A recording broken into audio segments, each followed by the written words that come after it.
Now, we welcome John Dadian, political analyst, to our studio this morning. Good morning, John. John, we have a lot of topics. We're going to start with Penn State. Sure. As a political analyst, this is what you do. You analyze situations like this. Politically, what is this school up against right now? Politically, this is all-encompassing over that area. It is affecting every single politician in that region. We're talking about it here. Clearly, it's a national story, so we try to imagine the intensity there. A lot of rumors going around. Biggest rumor I'm hearing is that obviously the president was fired also, so they're talking about a replacement. They're talking about a politician, Governor Tom Ridge, former governor of Pennsylvania and first Homeland Security director. And will it depend, obviously, on the investigation here? I mean, as this investigation continues, we're finding more and more people knew little things. It's amazing. I mean, you would think it'd be bad enough if this coach, molested kids and nobody knew about it, but the fact they knew about it, and I keep talking about the political ramifications, the two senators that are currently represent Pennsylvania, they had Joe Paterno nominated for the Presidential Medal of Freedom, the highest honor, civilian honor this country has. They've withdrawn that. It's such a difficult story all the way around. Rick Santorum running for president, he nominated Sandusky for a large award in the Senate. That's affecting the presidential race now. Let's get local. Pension reform, obviously one of the big topics, and it's now a done deal, going to go before the voters. John, what do you think? How do you feel it's going to do? Probably, what, success maybe?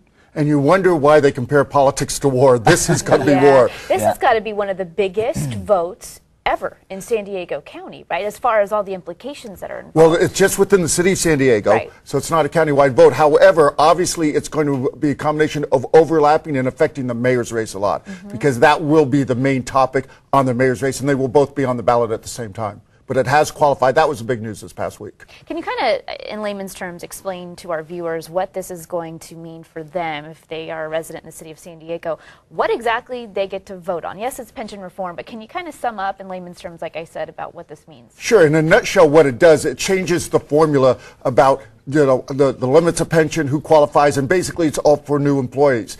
Really, the political ramifications are that the three mayoral candidates that are supporting it says this is the only way that you can reform it to save this fiasco that the city's in with all these big mounting pension debts. The one Democrat, Bob Filner, is against it. So there, again, you draw the lines, and it is drawn along partisan lines. Look for the unions to drop a ton of dough in. Look for the pro side. They spent $1 million just to qualify it. Now the campaign starts now.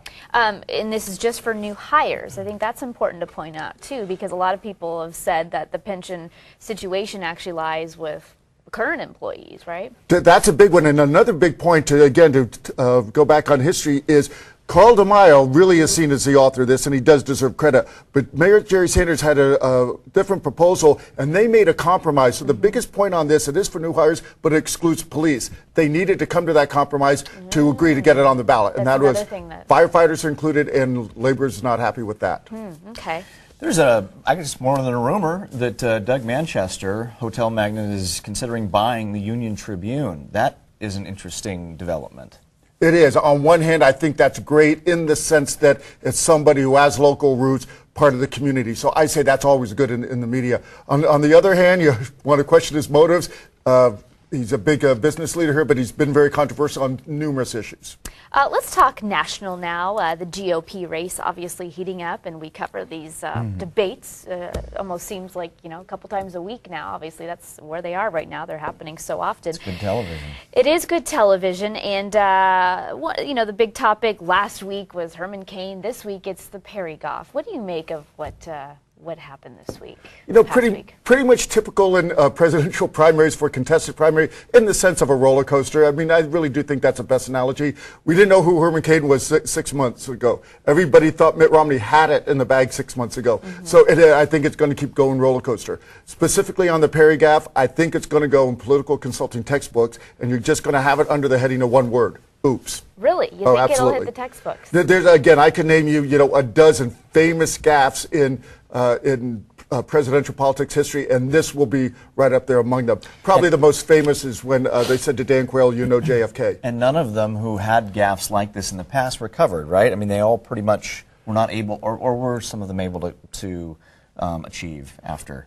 Well, the example I always give, to be honest with you, is the 1992 presidential with Bill Clinton. It wasn't a gaffe, but he kept getting hits with so much bad press on numerous different things. We didn't think he could recover for that. So I'm from the old school. You can recover from anything. So he could recover. Yes, but doubtful. The difference is he was already on the ropes, Perry, I mean. He was already down, so he needed to hit a home run to get back in the game, to use my baseball analogy, and what he did was he struck out. A lot of people following this want to know why Mitt Romney can't just secure the top spot. What's your feeling on that? Why this is still a roller coaster? Again, I'm from the old school. This is the highest spot in our land, nomination, and then the actual office itself. Nothing's on a silver platter. And, you know, to be honest with you, whether you love him or hate him, all his opponents, certainly most of them, are highly qualified. And so it's a rough and tumble. And that's how politics should be. I just, obviously doing what I do, I love our system of government. This is what it is. And the important thing, look at some of what presidents have done once they've gotten office. So this is good, what they call the venting process. Hopefully everything comes out, whether it be Herman Cain or Perry or whatever. Well, we like the vetting process. Yeah, I bet you do. It works for us. All right, John Thanks, Dadian, John. thank you so much. Covered a lot of topics this Good morning. morning. Of course, for more information, just go to our website, Sandiego6.com, click on Hot Topics.